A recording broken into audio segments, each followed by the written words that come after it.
Muy buenos días a todos. Hoy vamos a comenzar una nueva serie de devocionales basados en el libro de Nahum. Nahum es un libro poco conocido en la Biblia. Sabemos que existen los evangelios, Mateo, Marcos, Lucas y Juan.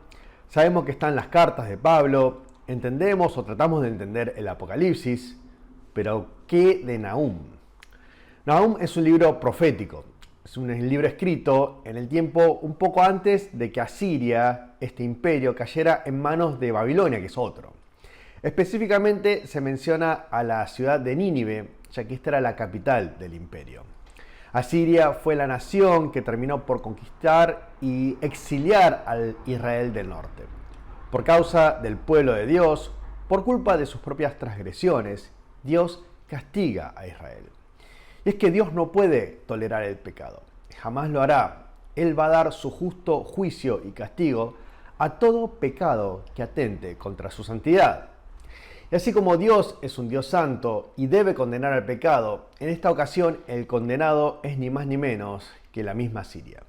Sí, la misma nación que Dios usó para juzgar a su propio pueblo, ahora es juzgada por su propia transgresión. Y es que para el pecado no hay excusa. Si está presente, si existe, habrá juicio de Dios. Por esto mismo dice el versículo 2 que Dios está indignado y llevará a cabo su justa venganza. Y el versículo 3 prosigue afirmando que de ninguna manera dará por inocente al culpable. Y el versículo 6 prosigue diciendo que su ira se vierte como fuego. Entonces, lo primero que recordamos o meditamos en esta mañana es el carácter justo de Dios. Dios no pasa ni pasará por alto el pecado. Si está presente, habrá condena, habrá castigo.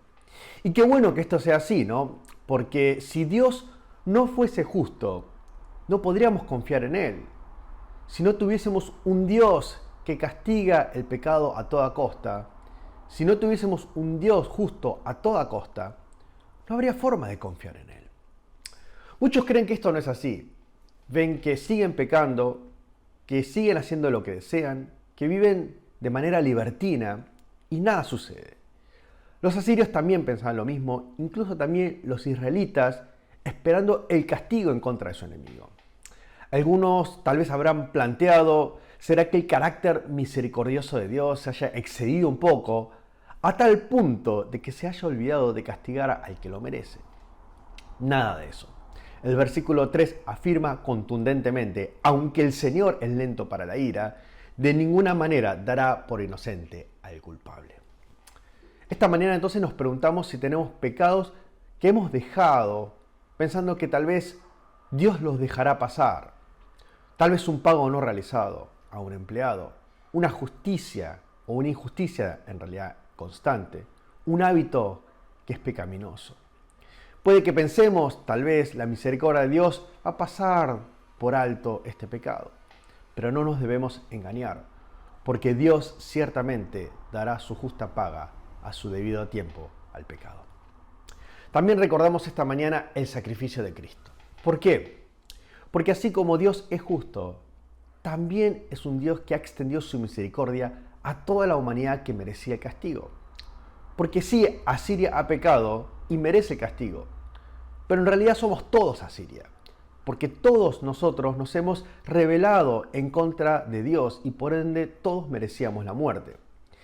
Y la justicia de Dios y la misericordia de Dios se han conciliado en la cruz, cuando Él derramó su ira sobre su propio Hijo.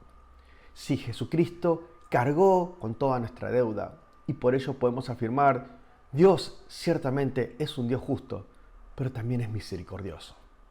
La misericordia de Dios y la justicia de Dios se unen en este sacrificio de Cristo celebrado en la reciente Pascua.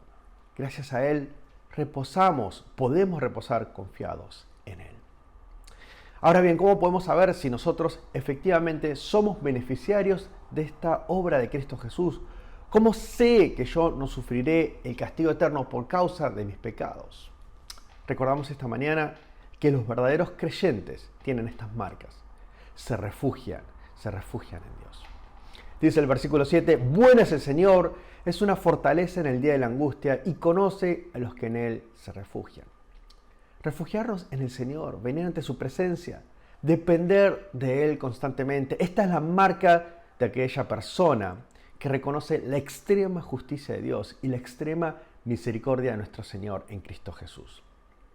Solo aquel que se refugia en Dios puede tener certeza de que es beneficiario de la gracia de nuestro Señor. Refugiarse en el Señor tiene un aspecto práctico. Se trata de venir todos los días bajo las sombras del Altísimo. Se trata de venir ante su presencia en oración y en su palabra.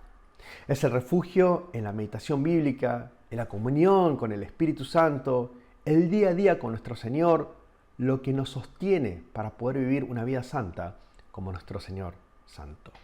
Y cuando fallamos, porque ciertamente lo haremos, tenemos esta certeza y esta seguridad, que Cristo Jesús ha cubierto todo en la cruz. Entonces, refugiémonos en el Altísimo hoy y siempre. Que la gracia, la misericordia y la justicia de Cristo cubra nuestro diario vivir. Y que sea así hoy y por siempre. Amén. Que el Señor les bendiga hoy también.